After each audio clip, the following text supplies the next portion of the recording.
What's up, everybody? All you beautiful people out there. Welcome back to Life's a Garden. Hope you guys are having a great day. Hope you got a big smile on your face and that you're living your life to the fullest. Because if you're not, well, buddy, you got to change that. Because life is much too short not to reach for the stars. You got to pursue your dreams. Achieve a goal.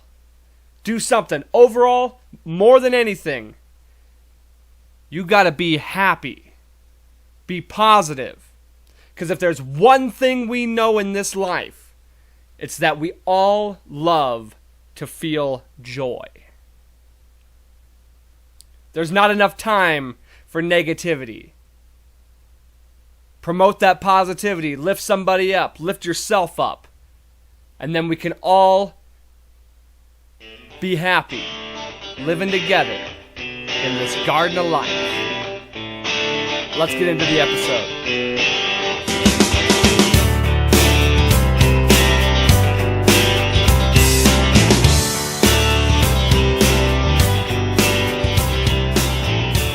Episode 58. Thank you all so much for tuning in. Sincerely appreciate it. I want to start off this episode by thanking everybody who came out to my band's show the other night, Saturday night. My band Cutthroat played at Craft Local. God damn, that was probably the best show that we've ever played. Let me just start you off with how my day went, and then we'll lead up into the show. So, went and had breakfast at Hooligans by myself. Then I went to the Montana Brew Fest, which we started that at 1 o'clock. Now, let me tell you, it was hotter than a motherfucker. So we're sitting there just so everybody's clear. What it is, you get a little glass, you purchase a glass, you get 10 drink tickets, you go around, there's a bunch of breweries set up, just little tents, and they got like 4 or 5 signature beers, or ones that are, seasonal beers maybe, and you just get to you get your glass filled, you give them a ticket, and you're just testing out beers. So we're sitting there day drinking, sipping on, high alcohol content microbrews with the sun beating down on us. Luckily, one of my buddies brought some sunscreen, because I would have roasted out there. Now, sunscreen is basically that UV light prophylactic. That's your protection. Because a sunburn nothing more than an ultraviolet STD? Think about it. You get that protection on you, you're good. You're good to go. Look at me. And if I don't wear sunscreen, I'm Johnny Lobster. Okay? I look like a freaking devil. I'm that red. I'm redder than the devil's ass cheeks if I'm not wearing that UV prophylactic. Okay? That's that sun condom. That's what sunscreen is. And so, fortunately for me, usually it's the ears, it's the nose, it's the neck. We're good, baby. No worries. And we were out in the sun like legitimate for a while. There was no shade to be had. If you wanted to get drinks, you were in the sun. But it was a good time. They had live music. I was with some friends. Drew from the band was there. My buddy Craig, who's been on the show. We all went out. Drew's now fiance, buddy, Drew from the band, he just had a baby. Now he's engaged to his lovely fiance, Carolyn. Congratulations to them. She came out. So we're out there till about 4 o'clock, and I got a show to play that night, you know what I mean? And I had like a good buzz going. It wasn't nothing I couldn't shake off. I knew I could shake it off. And came home, wound down, took a shower, kind of just chilled, relaxed for a couple hours before, because we had to meet up at 6 to load up the equipment. And honestly, I was starting to feel like out of it. I was just like exhausted just from being in the sun, from walking around, from just having the drinks, like you get that kind of it's almost like a crash from drinking a little bit. And once we got down there, man, I could have taken a nap. That's how out of it I was. Which is not good, I'm like, I need to be like charged up. I need to be ready to go on stage. We run down, we get some food in us. We got there like 2 hours before we went on. Got all the equipment in. Went down, had some food. And now, I don't like to eat before a show because you don't want to feel like that almost makes you even more tired. That just like wears you down. You don't want to be on stage with like a belly full of food. So I ate half my burger and had a drink. Got down to Craft Local. Shout out to Uber Brew, by the way, for the food. Uber Brew for the brews and the food, because they were at Brewfest as well. Great beers and awesome food. So we went down to Uber Brew, had food. Went back to Craft Local. We're watching the opening guy. Really, I mean, he was just a solo guy playing some covers, but really fun to watch him. And our people start kind of trickling in. We packed the place like we always do. It was a full house, a lot of no seats available. Now beforehand, like I said, we're starting to set stuff up. I'm starting to kind of feel it. I'm starting to get those good nerves. You know what I mean? It's always good to have nerves when you're going on stage to do a performance. So I'm feeling those good nerves. We're kind of talking about, we were thinking about taking a break, and then we decided maybe we shouldn't. We ended up taking the break in the middle still, and it worked out perfect. But okay, let me just tell you this. The last show we did, I did not feel like it was personally my best performance, at least as a frontman. Like from a frontman standpoint, my talking, my like crowd interaction, trying to get the crowd up. I don't know. I talked about it before on the show, but it just didn't feel like my best performance. Now vocally and remembering my timings, remembering like just the lyrics, all that stuff, I was on point at the last show. But I learned a lesson from the last show. Every not just show. I'm talking it in a performance aspect, but with anything in life, you learn lessons, and you just have to take the little losses that you experience and learn from them and grow from them. And let me tell you, that's 100% what I did. And I'm not, before I talk about myself, because I hate, honestly, boasting. I hate talking about myself and like talking about my performance, because I guess it's all like, I can only speak from my perspective as myself. I'm not, especially when it comes to music, I am not on a high horse. I'm never on a pedestal. I'm very critical of myself, especially when it comes to vocals. Like I'll give myself the credit when it comes to being a frontman, when it comes to being lyrics and all that. I'm totally confident in all that. Vocally, I'll never boast about my vocals. And I always like to be humble. Like humility is very key. I think when you're humble, better you're likely to receive better acknowledgement from other people. You're likely to, if you're not humble, it shows in your performance. You have to be humble. You have to, not be prideful, not act like you're the fucking man up on that stage or afterwards. So I tend to not like to talk about myself a lot when it comes to this. Now, before I do that, though, I want to say the other guys in the band, Drew, Aaron, Justin, Lucas, they fucking killed it. It was awesome.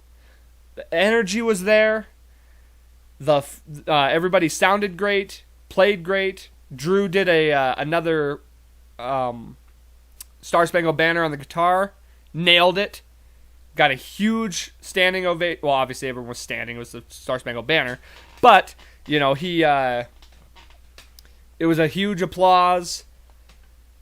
And just the energy was there. Everyone was feeling good. There was very few fuck-ups. I think the new song kind of sounded rough, but other than that, it was great. It was pretty well done from everybody's perspective, or everybody's aspect. And I've always said that I work with the best musicians that I've ever worked with, and that stays true. We only keep getting better. Now let me go back to my performance, because like I said, this is what I can speak on for myself. I can't really speak for everybody else. I know I always say everybody in the band does great. I'll never not say that. Those guys are incredible. But I'll talk about my performance here. Whatever the case may be, I don't know what it was. I don't know if it was the events that led up to it. I don't know if, it's definitely a lot to do with the fact that I learned from the last show. And before this show, I sat and told myself, just go up there and take control. Just be a front man. Like, even if you don't believe it yourself, even if you don't believe in what you're saying, you got to make them believe in what you're saying. And I've had trouble in the past where the confidence doesn't show through. I'm up there saying a speech, or I'm like trying to get the crowd to come up and like join us up front, or to like pump their fists or clap, do whatever. Just trying to get the crowd interactions. And the confidence doesn't break through in the way I'm saying it, in my body language, what have you. I told myself before the show, fuck it all. Just put it all out on the table and let's see what happens. We already know what happens when you don't act confident. I've already seen it. I've already done it. It doesn't work. It brings the energy down. Last night, I was in rare form. I felt like it was 100% without a doubt my best performance as a front man. As far as like getting the crowd involved, talking to the crowd, getting the energy up, the little speeches I would make actually came out very, very fluid. I wasn't stumbling on my words because I was confident in what I was saying. I spoke confidently. I told when I told people to get up, I was like, get the fuck up here. You got to be kind of authoritative. You got to make people like listening. If you're just like, oh, come on, please. Like, if you guys wouldn't mind, maybe standing up. No, you got to be like, get your fucking asses up here. This is a fucking rock concert. We're going to give you 100% of what we got. You got to give us 100% of what you got. You got to be that character. You got to command the audience. You can't ask them. You got to tell them. And guess what, dude? It worked. We got more crowd interaction than we have probably ever gotten. We got a huge group of people to come up, mostly at the end. But like I said, we got the Star Spangled Banner. Everybody rose for that, of course, But still, like, that was good crowd interaction. We got, I even got them to, like, chant our name. There was Cutthroat. You go, what's our name? Cutthroat. I got them to do a chant where it's like, repeat after me. I did the whole fucking, let me hear you from this side. Let me hear you from dude, it was insane. Like, I had, honestly, half that shit that I did last night was not premeditated. It was just in the moment. Because once you start feeling yourself up there, once it really starts, like, settling in, once you've kind of broken the barrier down, it's fucking all hands on deck. You've opened the floodgates. So it just was amazing. Like, it really turned out. And so here's what's funny about that, though. Another learning experience. Now, once again, I'm not boasting here. I'm just saying, I'm telling you the facts. That was 100% my best performance as a front man. Having said that, I did fuck up a couple times in my timing. I missed a couple of lines. I forgot some lyrics. I found my way back. It didn't fuck up the whole thing. And you just got to play it off, you know. You just got to, like... there was one song I completely fucked up the first verse because I was getting so into it. I was like... You know, we're up there fucking headbanging, we're jumping, the energy was so good. But it was like, I let that get in the way of my, you know, staying focused on the song. And so I just lost track and I missed my mark. So, here we have another learning experience. You got to find the balance. I have to find that balance of being a strong front man, getting the energy, but still staying focused enough, not losing focus, and still, you know, making the musical performance stand out.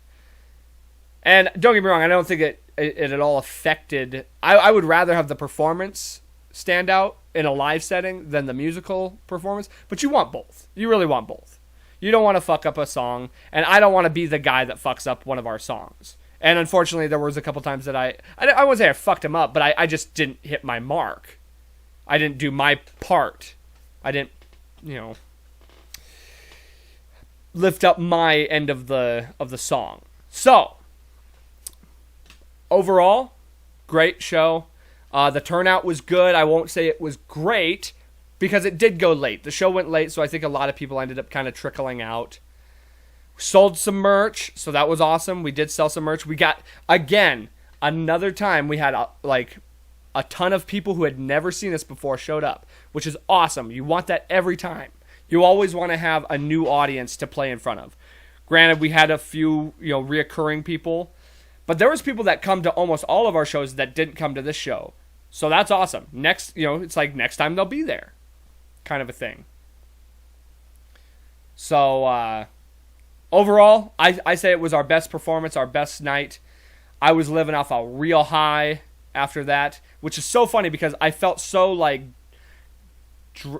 down and like kind of not down, but just exhausted from the day. And then once you're on that stage, I gave more energy on that stage than I've ever given in any one of my performances. Jumping around, headbanging, doing the whole thing. And so that's my takeaway. It was just that was our best performance, and that's what you want. You just want to get better and better and better, and that's what we're doing. So it is a goddamn miracle because we were drinking during the show.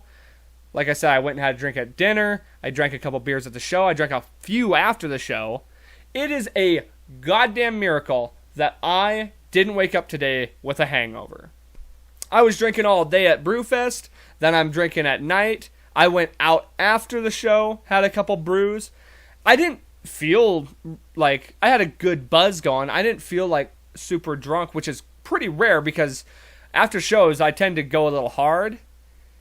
And I don't know what it was. Maybe I just got exhausted after the show. I just felt like calling it a night. I didn't get home till like 1 o'clock. I didn't go to bed till almost 3. I did sleep in. Slept hard. No hangover. Woke up feeling great this morning. Now, granted, I didn't have a hangover. I do, however, have a bangover. If you don't know what that is, it's when your neck goddamn hurts the next day after a show because you went a little bit too hard in the headbanging area. So, no hangover, but I got that bangover. And it's not that bad, honestly. It's not as bad as some of them. And I was going hard, man. I was thrashing my neck around. So it's pretty, it's almost a miracle that my neck isn't killing me as much as it usually is. So it's a little sore, though. But again, thank you to everybody who came out to the show. We do appreciate it. We always appreciate it. Without fan support, there's no music. You know, there's no reason for us to go out there and do it. We love doing it. We love doing it for us, but we really love doing it for you guys. If you don't know the band, you know, go check us out. We're Cutthroat. You can find us on YouTube. You can find us on Facebook. Follow for shows. We got a few more shows coming up in August. We got one August 13th at Andy's. So if you missed this show, you can catch us there. Like I said, if you've never heard of us, Go check us out on YouTube. We got one of our songs, Divine Intervention, on there. I'll leave a link in the description. So, again, we much appreciate you coming out. And we hope to see you next time. So, during the show, actually, one of our songs is called To the Lost. And I wrote that song, and I always dedicate that song to, there's a double meaning in that song. And the meaning is the people who we've lost, our loved ones who are no longer with us, but also the people who are with us who are feeling lost within themselves. So I'll usually shout out one or the other. It gets complicated when you try and do both. But last night I did a little tribute to the people who aren't with us anymore. And I want to shift that into telling you about I've talked a lot about my grandma and my uncle. Their birthdays were just this last week. My uncle's was the 11th, and my grandma's was the 15th. And so I just want to talk about them for just a minute. Like, I always talk about them, and I'll never not talk about them. The single two most influential people that have ever graced my life. Unfortunately, no longer with us. But yeah, they had their birthdays, and I told you a while back, every year I like to watch Oh Brother, Where Art Thou? For my grandma on her birthday. I didn't watch it on her birthday, but I think I'm going to watch it tonight, because I always like watching that movie on her birthday. Or near her birthday, I guess, because it always just reminds me of her. The music in that. We watched that movie so much together, and so it just takes me back to that. And that's just one connection I have with her. I was talking to a buddy the other day, actually, and I was thinking about it. It's so weird, the memories that we, that stick heavily in our minds. Some of them are not as significant as things that should be. There's events that happened in my life with both those people, with my uncle and my grandma, that should stick out harder in my head. But sometimes it's just the random ones. Sometimes it's just a few little things that are very vividly stuck in your head. Let me give you an example. We were talking the other day, and this memory popped in my head, this complete vivid memory that frequently comes into my head of my uncle. This is probably one of my favorite, times or just thoughts that pop into my head with my uncle. We used to be really into pro wrestling, WWE. We liked watching that. Well, my uncle lived in this really rinky-dink, tiny trailer. And it was just one of those really old models where, the kitchen it's just tiny. There's not even room for, a kitchen table kind of thing. It leads right into there's, no walls. It's just, one straight shot. There's, a bathroom and a bedroom. One single bedroom kind of thing. And I'm not even joking. It's So let me just give you the setup, okay? He would sleep on the couch. There was the couch, and then he had his TV, and then I would sleep on this cot, because I would go over on, Friday nights and stay at his house. And he had this little army cot that he would pull out for me to sleep on. I'd have a couple blankets and a pillow. It was perfect size for me. And it would sit right between the couch and the TV.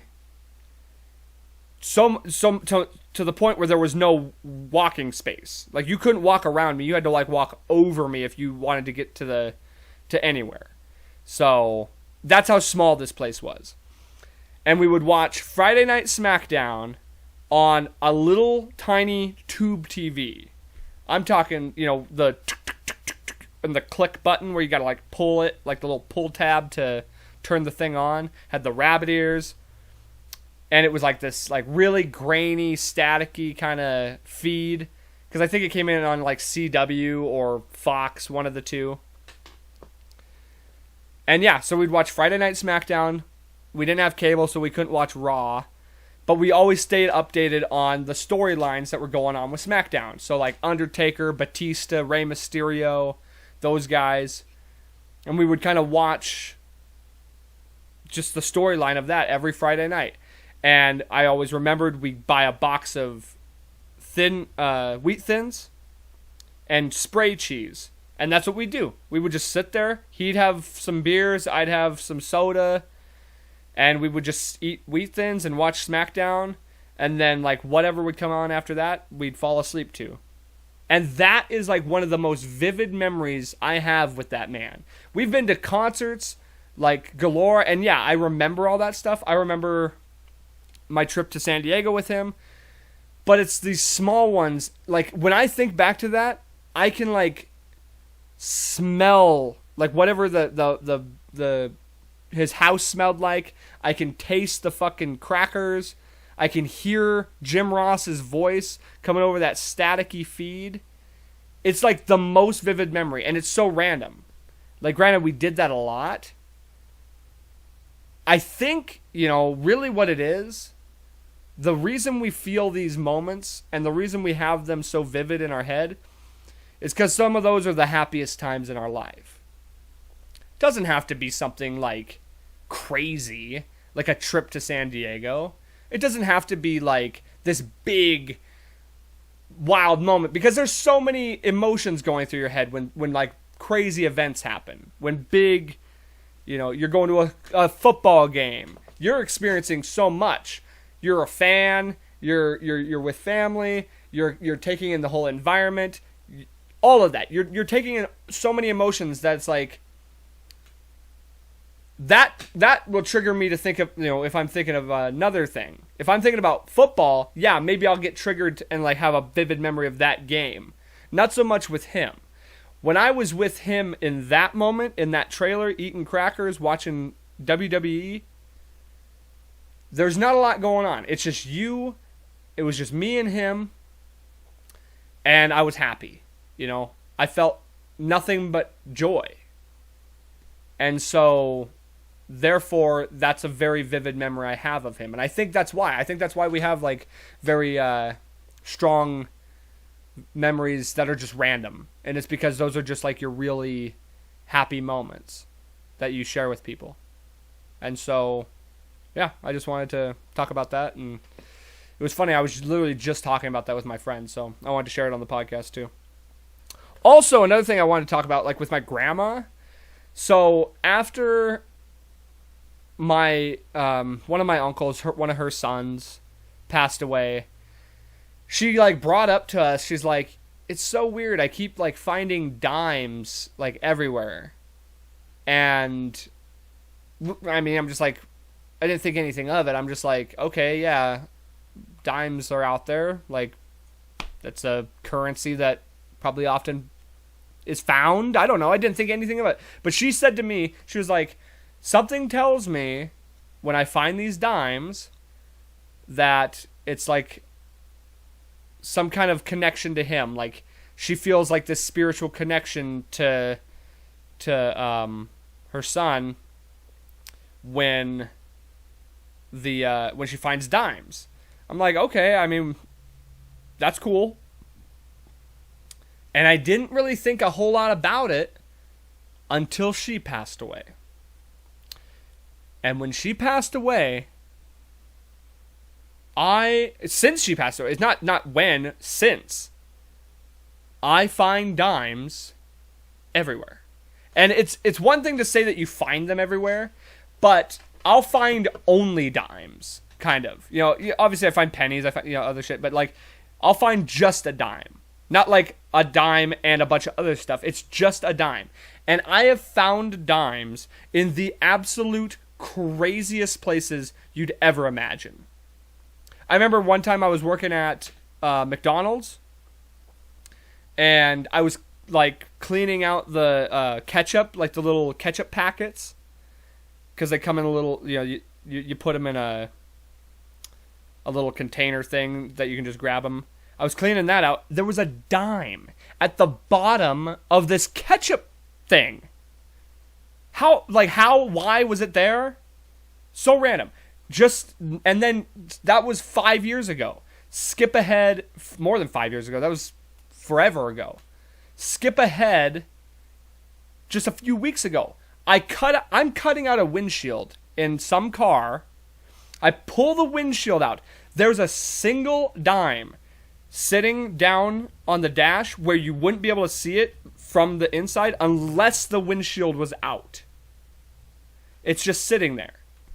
And every time I see a dime, I'm like, oh, there's Grandma. Grandma's with me today. And I'll just carry a dime in my pocket. Like, I'll have a dime with me to just to feel like it's like a good luck charm, or like that my grandma's with me then. When I worked at Olive Garden, what are the chances of this? Olive Garden, Darden is the parent company that owns Olive Garden. They have a little like charity event called Darden Dimes. And what it is, it's like it's kind of like a group pool that everybody kind of like you can sign up for, and you can donate a dime or up to like $5 out of your paycheck every month. It's like you can like set the amount that you donate to this like corporate pool, and it's to help. You know, it's basically like a I don't know, a fund for the whole corporation if somebody like is in financial strife and they need help, then they can sign up for like a loan, or not a loan. It's just assistance. They'll give you some money to help pay for like whatever if you're just in financial trouble and you're an employee through Darden. It's not just Olive Garden, it's all the Darden corporations. But I just thought that was wild. I was like, oh shit, like this place has a dime thing, and they give you a little dime pin that you like can wear on your lapel. So I wore that shit all the time. And guess what? When my uncle died, I applied for that like the whole time I was paying into that. Like I don't remember what amount I had like set, but I had like signed up for it, because you don't get the dime pin unless you sign up for it. And so when my uncle died, they gave me like a couple $1,000. It might have been $1,000 or like maybe $2,000. I don't remember. But they gave me a significant amount of money to help pay for his funeral. So the dimes thing just comes back full circle. And since he's passed away, I find even more dimes. So I don't know. I thought that was kind of cool. And that's my dime story. So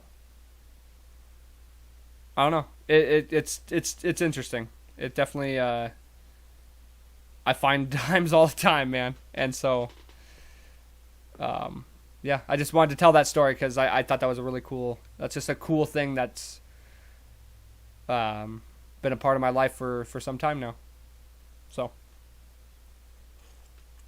cheers to Grandma and to Uncle Don. Happy birthday.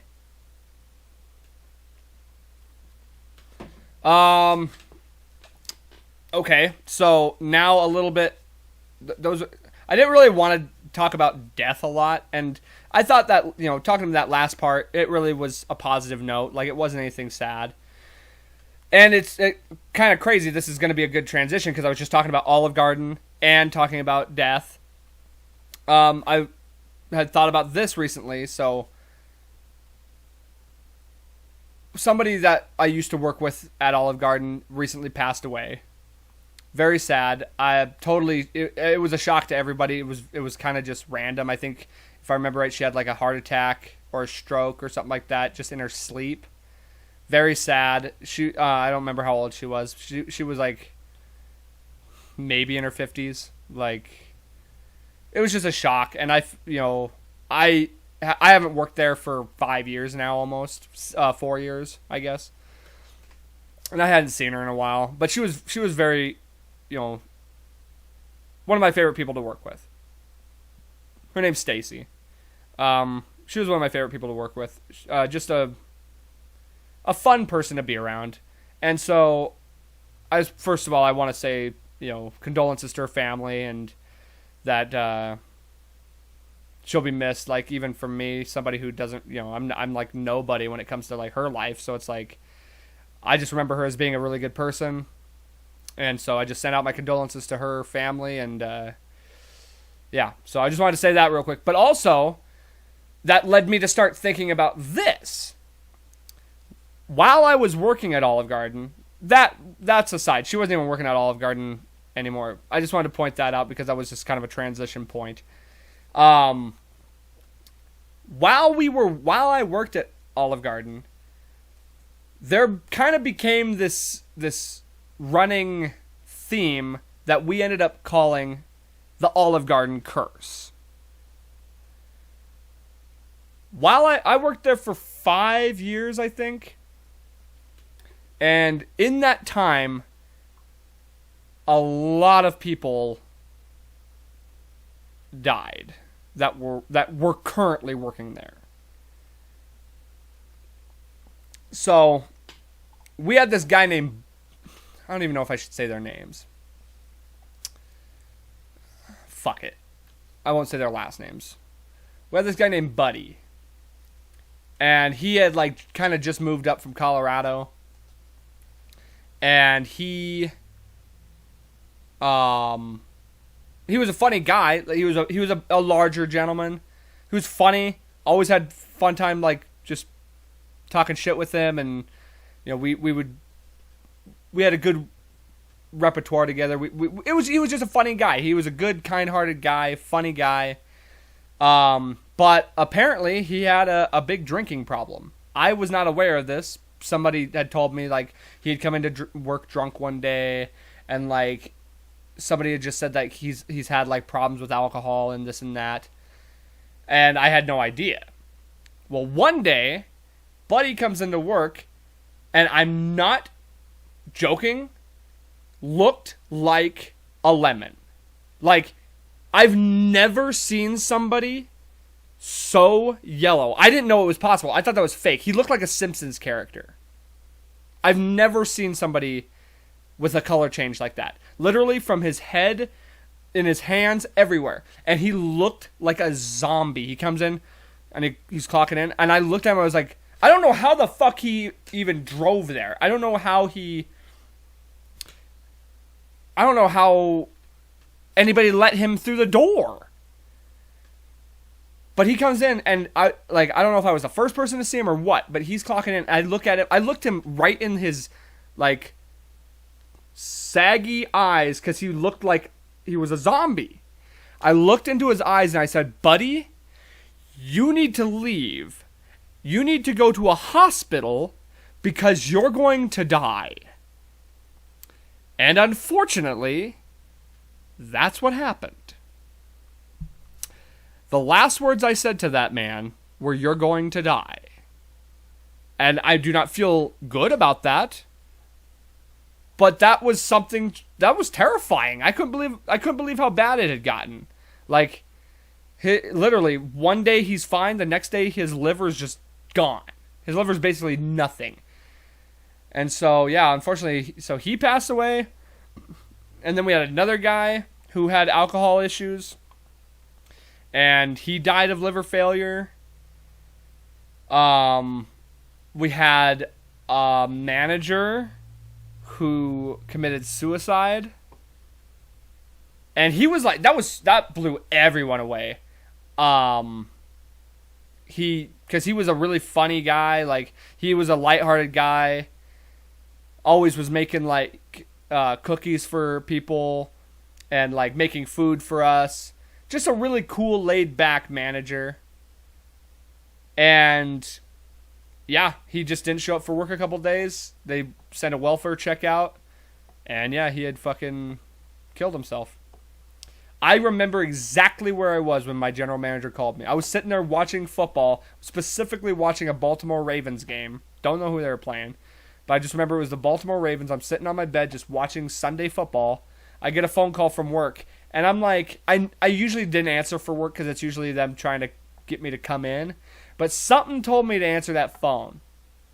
I pick it up, and it's my general manager, and he goes, "Hey, Dakota, this is Steve." I'm like, "Hey, what's up, man?" He goes, "Oh, not much. What are you up to? And I was like, oh, I'm just sitting here watching some football. Like, that's not something he would say. Usually it would be like, hey, so we're kind of short-staffed, you know. He'd just get right to the chase. He wouldn't ask me, like, what I'm doing. Like, how's your day going? But he's just like, man, I just got to tell you, I'm not going to say his name, but so-and-so passed away. And I literally went, what? Because he was a young guy. He wasn't older. And we didn't know exactly what happened until a few days later. But yeah, I just went, what? And I was in absolute shock. And I guess they had a big group meeting at work, and some people had to get like trauma counseling and shit for that. But yeah, and then we had a guy come from like out of town to like another Olive Garden to fill in for him while we found a replacement. Then he left and died like a few weeks later. Now, he was an older gentleman, but yeah, he died too. So it's just like the curse of Olive Garden, man. I'm glad I got out when I did. Fuck. I've never, ever worked in a place that had that many fatalities. Not even from work. They're just random, they're just out of the work deaths. I've never worked somewhere where like that many coworkers in that short of a time passed away. Granted, we had a lot of turnover there, but I mean, I'm talking about people who were there for a while, who spent a good, a few months to where we knew their names. Fuck, man. Yeah, and we had the kid that died on the Lime scooter. He worked at Olive Garden too. We talked about that on the episode with Lexi and Janae. So, god damn, dude. I forgot about that one as far as like being an Olive Garden person. Woo! Glad I got out of there when I did. Just keep sending me dimes, Grandma. Protect me. Protect me, and I'll be carrying dimes in my fucking shoes, in my socks. Just keep me away from that Olive Garden curse. Let's see here. Let's talk about... Oh, okay, no. I want to talk about the UFC. So, get a little sports talk in here. Obviously, I'm a big UFC fan. I've talked about it a lot. I talked about the last fights on the Good Old Boys podcast with Mac, but I want to talk about it on this podcast too. I'm not going to get too in-depth about it. Everything that needs to be said has been said. Let's just talk about the Conor fight. The Conor and Dustin fight, really, because that's all that needs to be talked about. I'm a huge Conor fan. I've always been one. I'm not a Conor fan. I'm a ride or die Conor fan. But I gotta say, this whole thing with him, all the shit talk, him bringing up Dustin's wife, that doesn't sit well with me. I'm not a fan of that. And that really kind of put a sour taste in my mouth. Because he went from being this, like, that was always him before. He was always a trash talker, was always very entertaining. He never really attacked families as much. He kind of did with Khabib, I guess. So that's not out of the realm of his, like, wheelhouse to talk about that stuff, I suppose. But the trash talk was always part of his game. Then he had some kids, kind of became a family man, and started, like, shedding that moniker. And so he was being more respectful of a fighter. The way he fought Donald Cerrone, he was very respectful, and he ended up winning that fight. And then he goes and does the same with Dustin. He did the respectful Conor shtick, and he lost. Well, then he comes in and decides, okay, well, maybe I got to get back to the old Conor and start talking shit and being a loudmouth and being disrespectful, try and get into his head. Guess what? It didn't work. Now, a lot of people say, and even I said it. I said it when the fight happened, like the leg break. He broke his leg. It was a freak accident, and they got to run it back. Well, that's the Conor fan in me. I went back and I rewatched it. That leg break was 100% due to the fight. The leg got checked in the fight a couple times. There was one on the elbow. There was one on the thigh. The leg got checked, and it got compromised, and then it broke.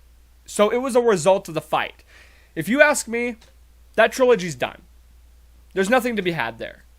That won't stop Dana White and Conor McGregor from pursuing that from happening.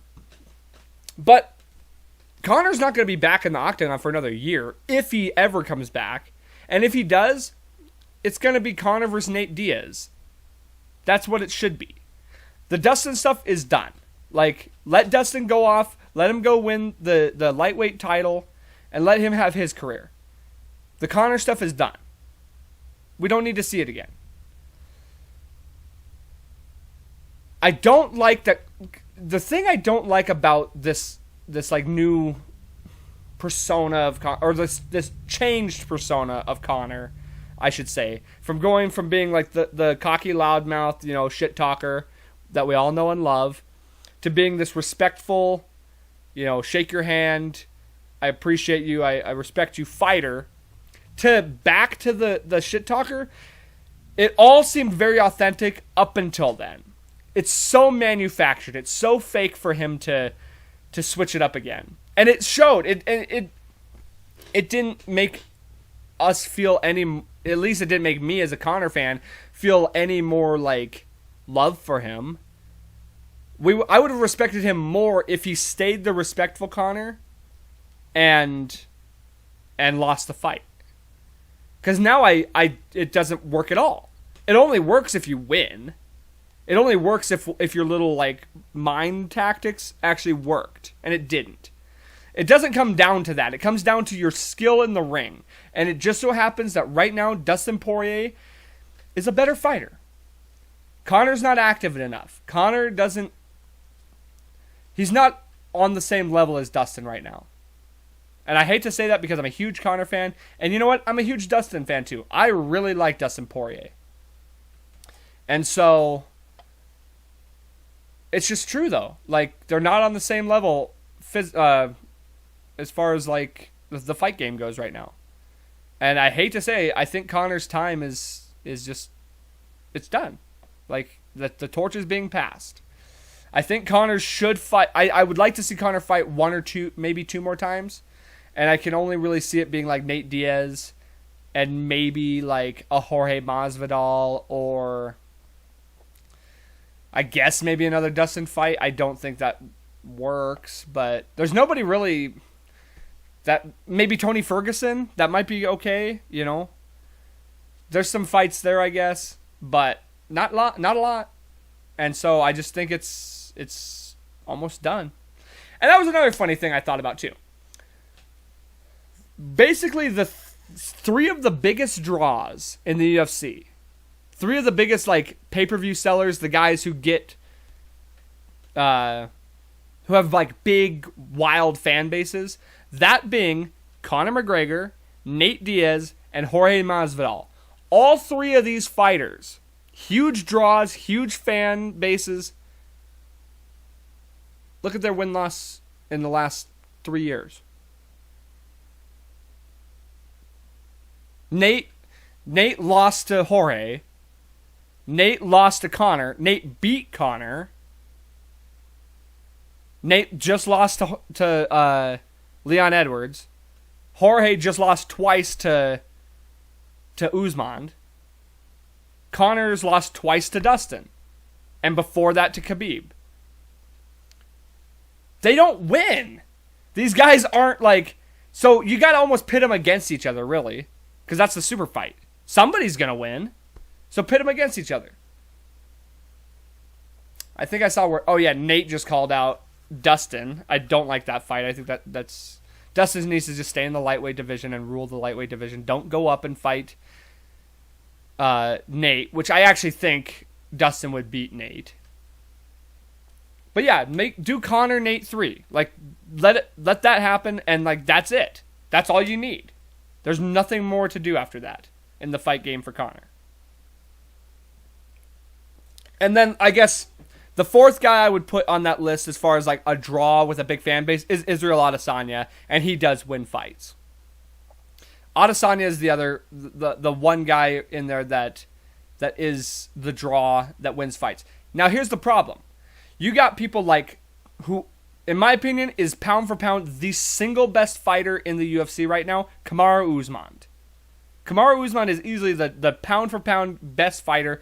Say what you will about John Jones. John Jones ain't fighting. When he comes back and fights, then we'll talk. Francis Ngannou, another guy who's on the rise as far as like a big seller and like a big fan base, but he's not there yet. He's on the rise. He just became champion. Usman's defended that belt, 5-6 times? Kamaru Usman, the single pound for pound best fighter in the UFC, bar none. There's nobody going to convince me otherwise. The toughest division in the UFC. One of the toughest divisions. And he's just ransack over everybody. He's lapping guys. He's having to fight Colby twice now, and he's gonna beat the shit out of Colby. Adesanya's up there. Ngannou's up there. Rose Namajunas is up there. None of these guys get the respect they deserve except Adesanya. Adesanya has built a fan base. Adesanya's up there, but Usman, Ngannou's getting he's starting to get the respect. These guys are respected. I don't think they're not the draws in the fucking casual fan base. Ngannou, Usman, Rose, those are like fight fan favorites. Those are guys that fight fans respect and are the same as me. They think that those guys should be the draws, but they're not like the casual fan draw, like a Conor or a Masvidal. I'm sure I'm missing some other names in there. I would like to say Volkanovski, but no. Brandon Moreno just became like the bantamweight. Sugar Sean O'Malley. There's another guy who's on the rise, for sure. Sean's gonna be the next. He's on his way to being one of the next like Connors, as far as like he's not quite there yet, but he's definitely. It's funny. He's more. I would say based on casual fan base, and just being that guy. Sean is closer to being that than Usman is. And I guess you could say it's just because Usman isn't like a flashy guy outside the ring. He doesn't do a lot of talking. Guys like Ngannou and Usman, they're workers in the ring, in the octagon. They do their talking with their fists and make highlight reel knockouts, which is great. But then you got a guy like Sean who has highlight reel knockouts and is a figure outside of the octagon. And that's the same with Adesanya. Adesanya is the same way. So I see it where those guys are kind of going to be the new faces. It's going to be Sean O'Malley, Israel Adesanya, and it should be Usman and Ngannou too. And who knows, Ngannou could very easily become one of those guys as well. I think he's on the up and up. But yeah, so that's kind of where the UFC's at right now. I just wanted to kind of talk some UFC. And I mostly wanted to talk about the fact that, like, I just think it's weird that all those guys are draws and they don't win fights. But then you got other guys that just are fucking murderers and they don't get the respect they deserve. They get the respect from the UFC faithful, but not from the casuals. Usman, by the way, not a boring fighter. He has some of the best fights I've ever seen. And so I don't know what the tail on that would be. So, let's see. We still got a little bit of time here. Let's close it the same way we brought it in, talking about concerts. Now, I talked about my concert at the beginning of the show. But let's bring back a little segment that I have not done for a very long time. We're bringing out the old concert ticket book. So, if you're not familiar, I'm going to flip through this and I'll pick out a concert ticket. And because like I've always said, every concert has a story. So, yeah, let's talk some concerts. And now here's the problem. I don't remember which ones I've talked about. So I'm just going to pick the ones that I'm almost certain I didn't talk about.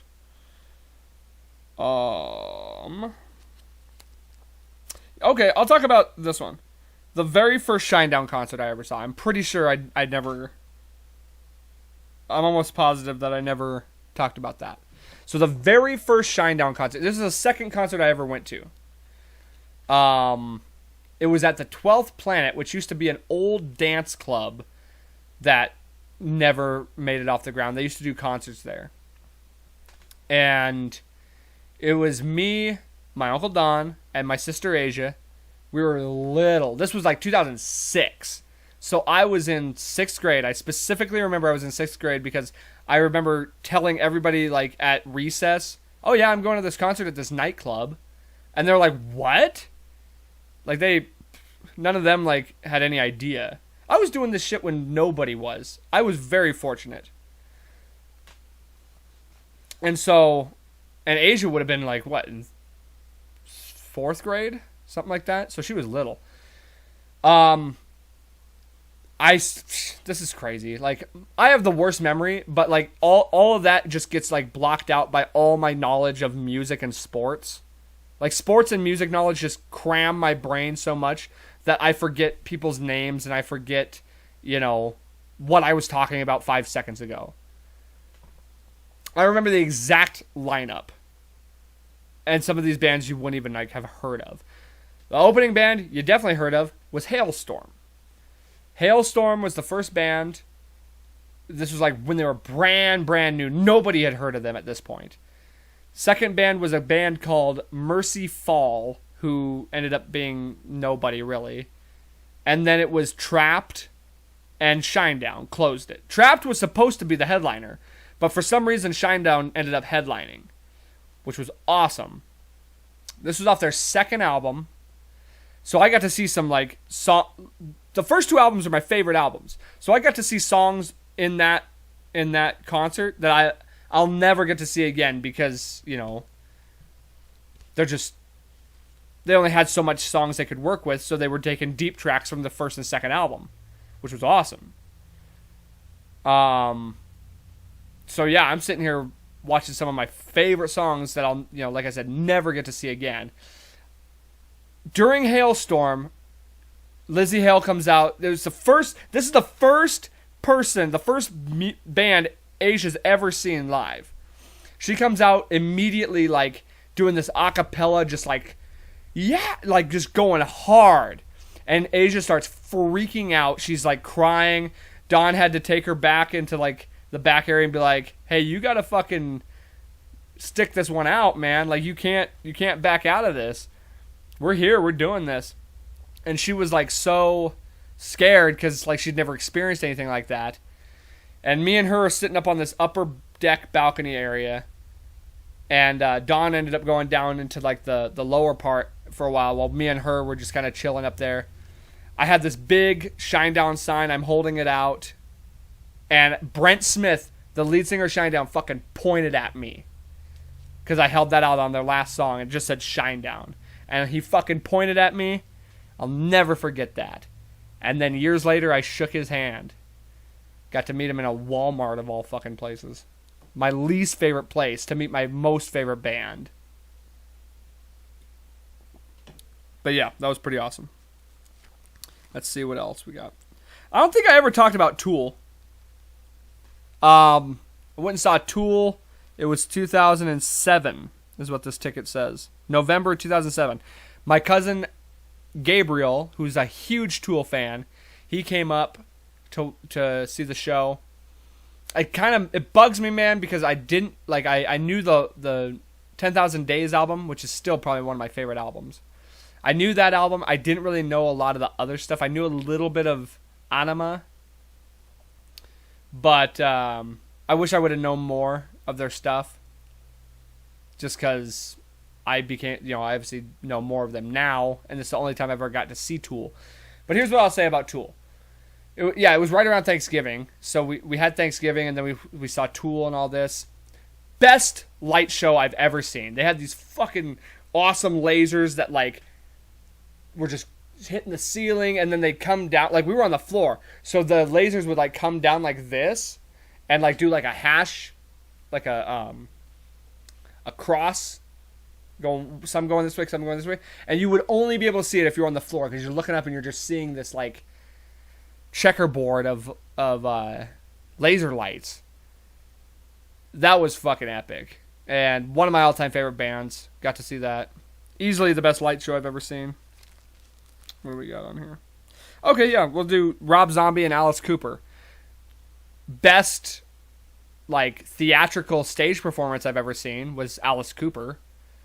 That was amazing. And then you got Rob Zombie, who's always good. But Alice Cooper, man, that was like basically watching, like, metal on Broadway.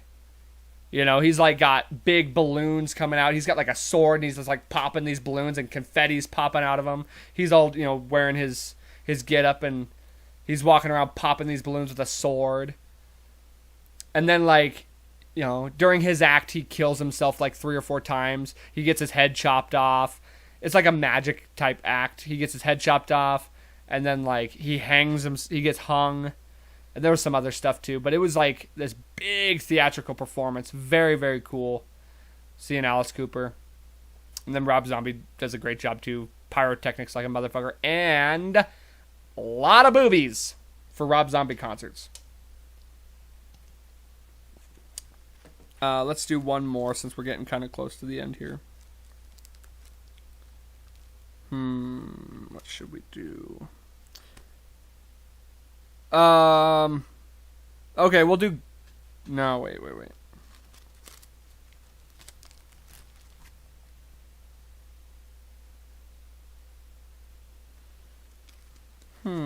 Yeah, we'll do Black Label Society. So, I don't remember if I talked about this one or not, but if I did, I'm talking about it again. Went and saw Black Label Society. I've seen Black Label Society 3 times. Went and saw them with Aaron, the bass player of Cutthroat, my cousin. It was like he had just come to, like, just moved to Billings. It wasn't long after he moved to Billings. And we went and saw Black Label Society, Zakk Wylde. We ended up standing on, like, the right-hand side of the stage, which I never do. I usually always go left-hand or center. But we go to the right-hand side. First of all, I remember this blind guy just starts, like, punching some dude. I don't know what was happening, but he was blind. And he's just, like, wailing on some guy. That was strange. But the biggest memory I have, Zakk Wylde comes down. So in the center of the pub station, there's, like, this table on, like, this pillar. It's like a big table. So he comes out. He's surrounded by, like, security guards. And they're, like, making a path for him. Zakk Wylde walks right by us, just playing his guitar. And I pat him on the shoulder, just like, fuck yeah, dude. He turns around and looks at me like, I didn't think that was going to work. I didn't think I was going to, like, pat him and he'd, like, actually acknowledge me. I just thought he'd, like, feel that and just keep going, like, who gives a fuck. He turns around, stares me in the eye, and I'm like, oh shit, like, I didn't expect this, so I just go, I'm like, and, like, he nods at me and turns around and goes, stands up on this table, and he's just fucking shredding guitar. I got a picture of me and Aaron, like, with Zakk Wylde right behind us. That was pretty epic. So, one of the greatest guitar players of all time. So yeah, I think that'll do it for concert tickets this week, or not this week, but this round until we ever do it again. Who knows when that'll be? But I thought that'd be a good way to close the show. Give you a couple concert stories. Can't wait for live shows again. Like, just went to that Aaron Lewis concert, but, like, I'm ready for some fucking metal shows. Some good ones. I think I'm going to go see Beartooth here whenever that is. Middle August. So that'll be fun. Yeah, that'll do it for this week. Thank you guys for listening. As always, I do appreciate it. Hope you stuck around to the end. If you didn't, it is what it is. And, let's see. Yeah, just be positive. Live your life to the fullest. Shoot for your goals, man. Set a goal and try and obtain it, man. Be positive. Life isn't fun when you're unhappy. We know this. We know unhappiness isn't a fun thing. So why do we want to live like that? Change it. Do whatever you can. Change what you got to do to make your life positive. Because we all want to live that good life. You know what I mean? I think that's everybody's goal. So keep your chin up, put a smile on your face. Let's live in this world together. Let's be happy. Let's be happy in it. Because we all know life's a garden. Dig it.